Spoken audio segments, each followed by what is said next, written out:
Cette vidéo a pour titre « Écologie du référendum citoyen libre et souverain », le RLS. Et c'est intitulé « Peut surprendre, pourrait surprendre, tant les principes d'écologie semblent au premier abord s'appliquer uniquement au domaine vivant et pas à une construction institutionnelle de l'esprit humain. » Et pourtant, si nous considérons l'écologie selon sa définition générique, c'est-à-dire comme une science neutre en charge d'étudier les lieux et conditions d'existence des êtres vivants et les rapports qui les établissent avec leur environnement, nous pourrions être tentés de l'appliquer au référendum citoyen, le RLS, en tant qu'extension imaginaire d'un être vivant. Dès lors, une étude écologique du référendum citoyen consisterait à déterminer les conditions d'existence, les conditions de son existence, par rapport à l'environnement institutionnel au sein duquel il est contraint d'évoluer. Alors c'est ce que je vais tenter de faire tout au long de cet exposé en parlant d'écologie du référendum citoyen, libre et souverain, le RLS. Les promoteurs du RLS, dont je fais partie, ont coutume de dire qu'il est le seul outil institutionnel capable de concurrencer l'oligocratie dans le domaine de l'élaboration des règles coercitives. Cette affirmation, de par les termes techniques qu'elle emploie, peut paraître quelquefois quelque peu obscure, pour ne pas dire absconse, aux yeux du grand public. C'est pourquoi il m'a paru indispensable de la préciser et notamment de définir clairement leur signification exacte, notamment pour les termes concurrencés, oligocratie et règles coercitives. Commençons par le terme oligocratie.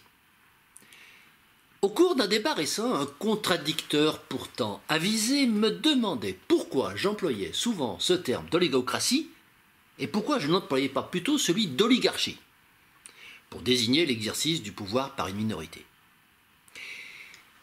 Je lui ai alors répondu que la signification de ces deux termes était assez proche, mais toutefois nuancée eu égard à leur étymologie exacte. Tous les deux, en effet, sont issus de la juxtaposition de deux mots grecs, oligos, qui veut dire le petit nombre, et kratein, qui veut dire commander. Pour oligocratie, et d'oligos, toujours le petit nombre, mais cette fois archein, qui veut plutôt dire réglementer, pour désigner l'oligarchie.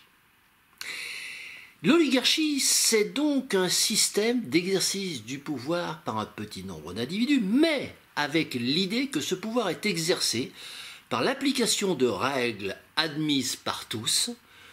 L'oligocratie, elle, désignant identiquement un système d'exercice du pouvoir par un petit nombre d'individus, mais avec, cette fois, l'idée que ce pouvoir s'applique de façon autoritaire. Une autre nuance, celle-ci issue d'une dérive sémantique, c'est-à-dire d'une acception forgée par l'usage et l'emploi médiatique, c'est que le terme oligarchie est employé pour désigner un groupe de personnes, une caste privilégiée, généralement reliée à la gouvernance des grandes entreprises et des banques, plus que pour désigner un système d'organisation sociétale, plutôt dénommé, lui, démocratie représentative. Autrement dit, dans l'esprit commun formaté par le système politique et médiatique, mais néanmoins critique vis-à-vis de l'organisation sociétale actuelle, nous serions dans une démocratie représentative dominée par l'oligarchie plutôt que dans ce que nous nommons une oligocratie. Cette vision critique est sensiblement inexacte, ce qui induit par surcroît qu'elle est largement insuffisante. En effet, la plupart des analystes s'en contentent, malheureusement, ce qui crée un risque non négligeable de récupération de leurs actions par le système en place. Pourquoi ? Eh bien, tout simplement parce que laisser dire que nous sommes dans une démocratie représentative dominée par l'oligarchie laisse supposer déjà en premier lieu que nous sommes en démocratie. La démocratie représentative n'apparaissant que comme une variante de la démocratie pure, qui n'enlèverait pas au régime qui s'y soumet l'éthique supérieure de la démocratie originelle, alors que dans la réalité, nous ne sommes absolument pas en démocratie, la démocratie désignant l'exercice du pouvoir par le plus grand nombre, c'est-à-dire par le peuple dans son intégralité. Ceci est un premier point, et donc une première imposture. Le deuxième point concerne l'emploi du terme oligarchie, qui désignerait, selon ceux qui l'emploient, un groupe de personnes données, laissant ainsi sous-entendre que si la démocratie représentative était dominée par un autre groupe qui ne soit pas oligarchique, un groupe tiré au sort par exemple, ou tout autre mode de désignation, cette variante de démocratie, la démocratie représentative, deviendrait alors, comme par magie, tout d'un coup parfaitement acceptable. Ce raisonnement tacite est naturellement absurde, dans la mesure où tout système dominé par un petit nombre, oligos, ne peut pas être, par définition, même démocratique. C'est une deuxième imposture. Le troisième point, et la troisième imposture, concerne la signification du suffixe archi, qui laisse sous-entendre que ce petit nombre, dépositaire de la démocratie représentative, exercerait son pouvoir de façon soft, par la simple et bonne application de règles consensuelles et approuvées de tous, alors qu'il est un fait incontesté que 90% des 140 000 règles coercitives contenues dans nos 74 codes juridiques sont rédigées par une minorité de fonctionnaires même pas élus. Voici donc la troisième imposture. La réalité, c'est que nous ne sommes pas dans une démocratie représentative dominée par l'oligarchie, mais bien dans une oligocratie, terme qui désigne littéralement un système d'organisation sociétale dans lequel le pouvoir est réservé à un nombre restreint d'individus et qu'il exerce de façon autoritaire, c'est-à-dire sans consultation élargie. Voici donc pour l'explication du terme oligocratie. Venons-en maintenant au terme concurrencé, contenu dans la formule le RLS est le seul outil institutionnel capable de concurrencer l'oligocratie dans le domaine de l'élaboration des règles coercitives. Pourquoi employer ce mot concurrencer qui peut sembler relever du langage commercial plus que du langage législatif? Ne vaudrait-il pas mieux employer le terme imposé, par exemple, qui indiquerait ainsi clairement le caractère impératif du référendum citoyen face au système oligocratique. En réalité, c'est dans un souci de clarté et de continuité que nous nous référons tout simplement à la terminologie utilisée dans la Constitution de 1958 qui, notamment dans son article 39, indique que l'initiative des lois appartient concurremment au Premier ministre et aux membres du Parlement. Et, dans son article 89, indiquant que l'initiative de la révision de la Constitution appartient concurremment au président de la République et aux membres du Parlement. Nous voyons donc que le terme de concurrence est bien le terme juridiquement adapté pour institutionnaliser la coexistence de la démarche citoyenne et de la démarche oligocratique pour ce qui est de l'élaboration des règles coercitives. Voici donc pour le terme concurrencer.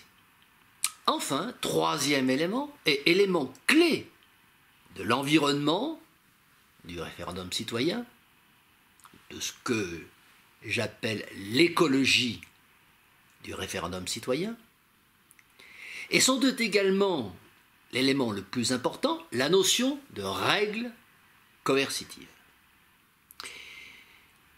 Sur ce point encore, nos contradicteurs nous demandent souvent « Mais pourquoi employez-vous ce terme de règle coercitive, quelque peu sophistiqué, et pas tout simplement le terme de loi, plus simple et plus facile à comprendre ?» Cette recherche quasi obsessionnelle de la simplicité dans le langage et la communication me fait penser à certains de nos amis apprentis démocrates qui ne jurent que par l'utilisation de slogans simples à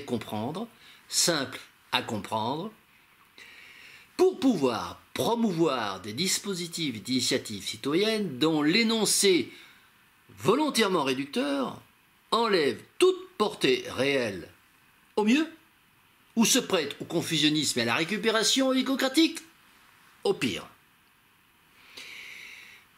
C'est par ailleurs faire bien peu de cas du citoyen, qu'ils prétendent pourtant vouloir promouvoir au plus haut rang décisionnel, que de mettre en doute par avance sa capacité à comprendre un énoncé juridique rigoureux de plus de 2 lignes. Sur le fond, je répondrai que si nous utilisons le terme de règle coercitive et pas le terme de loi, c'est tout simplement parce que ces 2 termes ne signifient pas la même chose. Et plus exactement, la loi ne représente qu'un aspect, ou plus exactement qu'une rubrique, d'un ensemble beaucoup plus large constitué par la règle coercitive. Alors, qu'est-ce qu'une règle coercitive? La coercition étant un synonyme de contrainte, une règle coercitive, c'est donc une règle qui s'applique ou s'exerce par la contrainte. Et la règle étant un terme juridique qui bénéficie de la légalité, une règle coercitive est donc définie par un texte légal, bénéficiant du recours à la force publique, certains diront la violence légale, pour contraindre tout citoyen à son application. Or, il existe une regrettable confusion, très répandue dans l'esprit commun, sur le sens réel du terme de loi. Cette confusion vient du fait que ce mot loi est employé dans son acception générique comme un terme synonyme de règle coercitive, alors que, dans son utilisation par la Constitution de 1958, à laquelle nous sommes soumis, il n'en constitue précisément qu'une rubrique. Autrement dit, dans le système oligocratique dans lequel nous vivons, il existe de nombreuses règles coercitives, environ 140 000, c'est-à-dire des règles dont le citoyen ne peut s'affranchir sans s'exposer à la punition, des règles coercitives qui ne sont pas des lois. Ces règles qui ne sont pas des lois sont même 10 fois plus nombreuses que les lois proprement dites. Concrètement, l'ensemble des règles coercitives qui sont contenues dans nos 74 codes juridiques, code civil, code des impôts, code du travail, code du commerce, code des sociétés, code de la nationalité, code des communes, etc., sont, comme je viens de le dire, au nombre d'environ 140 000, dont 12 000 à peine sont des lois proprement dites. Les autres, soit environ 128 000, se nomment décrets, arrêtés, règlements, directives, circulaires, ordonnances, etc., et elles n'ont pas été élaborées par le pouvoir législatif, c'est-à-dire par les députés de l'Assemblée nationale, mais par des agents de l'exécutif, des fonctionnaires, ministres, préfets, directeurs de cabinet ou autres hauts mandataires de l'État. Il convient de s'arrêter un instant sur cette particularité constitutionnelle qui pourrait sembler insignifiante pour certains toujours pressés de tenir un langage simple et pas compliqué, à destination de citoyens ordinaires. Mais en réalité, cette particularité particularité revêt une importance fondamentale précisément pour établir une définition claire, rigoureuse et par voie de conséquence non manipulable du pouvoir citoyen. En effet, dans la Constitution de 1958, le domaine de la loi est défini, définition peut dire, par l'article 34, qui débute par la phrase « La loi fixe les règles concernant », suit alors une énumération restrictive, mais suffisamment imprécise quand même pour laisser le champ à une libre interprétation utile au maître du moment. Et cette énumération se termine par l'immanquable phrase « Les dispositions du présent article pourront être précisées et complétées par une loi organique ». Ce qui, naturellement, signifie qu'une simple loi votée par une majorité ponctuelle de députés une nuit d'assemblée pourrait faire, défaire et refaire un article de la Constitution, quand on sait qu'une précision peut souvent changer complètement le sens d'un article juridique, soit-il un article de la Constitution. Mais alors, me direz-vous, quid des règles ne relevant pas de l'article, de l'énumération de l'article 34, c'est-à-dire relevant finalement de toutes les autres activités de la collectivité humaine. Si ce ne sont pas des lois, que sont-elles? Comment sont-elles établies? Existe-t-il une limite à leur domaine? Alors, la réponse à ces trois questions est donnée un peu plus loin dans la Constitution par une phrase sibylline contenue dans l'article 37, « Les matières autres que celles qui sont du domaine de la loi ont un caractère réglementaire ». Autrement dit, tout ce qui n'est pas inclus dans l'énumération de l'article 34 de la Constitution, c'est-à-dire finalement l'essentiel de l'activité des citoyens, ne relève pas de la loi, c'est-à-dire la mission des députés élus, mais simplement de décisions unilatérales des agents de l'État, c'est-à-dire des fonctionnaires.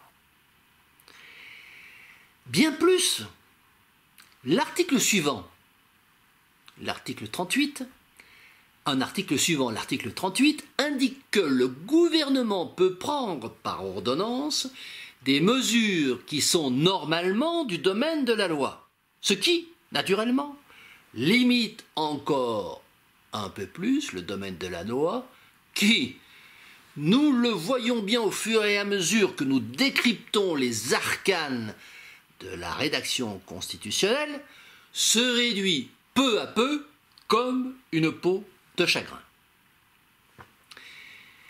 Mais nous ne sommes pas encore arrivés au terme de notre étude que nous pourrions désormais dénommer celle de la grande misère de la loi.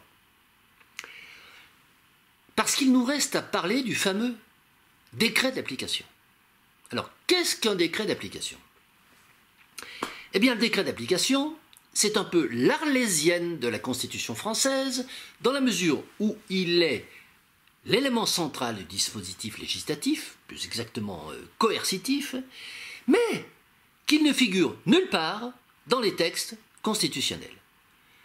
Dans les faits, la plupart des lois votées par l'Assemblée comportent à la fin du texte législatif qu'elles ont produit un article incluant une disposition du type « Les modalités d'application de la présente loi seront précisées par décret », sans que cette pratique soit rendue nécessaire ni obligatoire par la Constitution elle-même. Concrètement, ça signifie que les députés laissent le soin aux hauts fonctionnaires de rédiger le texte final de la loi et finalement de lui donner son véritable sens, puisque la loi qui sort de l'Assemblée se contente souvent d'affirmer des principes généraux, plus ou moins rigoureux, et ce n'est que le fameux décret d'application, c'est lui qui précise réellement l'impact précis et concret sur les citoyens par la contrainte coercitive. Or, la plupart des juristes, de quelque bord qu'ils soient, s'accordent pour dire qu'une loi bien rédigée n'a pas besoin de décret d'application, ou que, selon le cas, elle peut très bien inclure en son sein l'exposé des modalités d'application, ce qui la rendrait ainsi directement utilisable. Il s'agit en la matière ni plus ni moins que d'une pression exercée par le pouvoir exécutif sur le pouvoir législatif, réduisant encore un peu plus à néant le principe de séparation des pouvoirs sans lequel, rappelons-le, un pays est réputé ne pas avoir de constitution selon les termes mêmes de l'article 16 de la Déclaration des droits de l'homme et du citoyen. Bref, en termes clairs, les députés élus de la nation ont pris l'habitude de remettre les clés de la maison législative à l'exécutif. En réalité, c'est plus qu'une habitude. C'est une soumission à la direction de leur parti, lui-même obnubilé par les objectifs de gouvernement. Une telle inféodation s'explique d'ailleurs par des motifs très matérialistes, car il est évident que pour eux, les députés, le moindre écart, la moindre désobéissance aux directives de leur parti signifierait un retrait d'investiture pour les prochaines élections, voire une exclusion, c'est-à-dire la fin de leur gagne-pain, de leur carrière politique. À y regarder de plus près, nous nous apercevons donc que la loi, cette fameuse loi émanant des représentants élus du peuple, au final ne représente pas grand-chose par rapport à l'ensemble des règles coercitives rédigées par les hauts fonctionnaires. Et voilà donc pourquoi le référendum citoyen, libre et souverain, le RLS, revendique le pouvoir d'établir toute règle coercitive et non pas simplement la loi. Cette nuance importante, nous venons de le voir, est superbement ignorée par la plupart des promoteurs de pseudo-RIC, référendum d'initiative citoyenne, RIP, référendum d'initiative populaire ou référendum d'initiative partagée, pour la bonne, disons plutôt pour la mauvaise raison, qu'un tel simili-référendum ne pouvant intervenir que dans le domaine de la loi, tel que défini par l'article 34 de la Constitution, un tel simili-référendum laisserait bien entendu le champ libre au pouvoir oligocratique pour légiférer dans tous les autres domaines, confinant ainsi ce simili-référendum citoyen à un environnement restreint. Enfin, et dernière précision, il va de soi que les textes législatifs issus d'un vrai référendum citoyen, c'est-à-dire le RLS, ne seraient pas soumis à la nécessité du décret d'application et devraient être directement mis en œuvre dans toute la rigueur, mais dans la seule et l'unique rigueur de leur contenu. Voici donc un tableau rapidement brossé de l'environnement hostile dans lequel évolue le référendum citoyen libre et souverain, RLS, que nous promouvons néanmoins avec ténacité par l'intermédiaire du collectif pour l'instauration du référendum citoyen libre et souverain, environnement hostile dont la connaissance approfondie est toutefois déterminante pour le succès de notre action.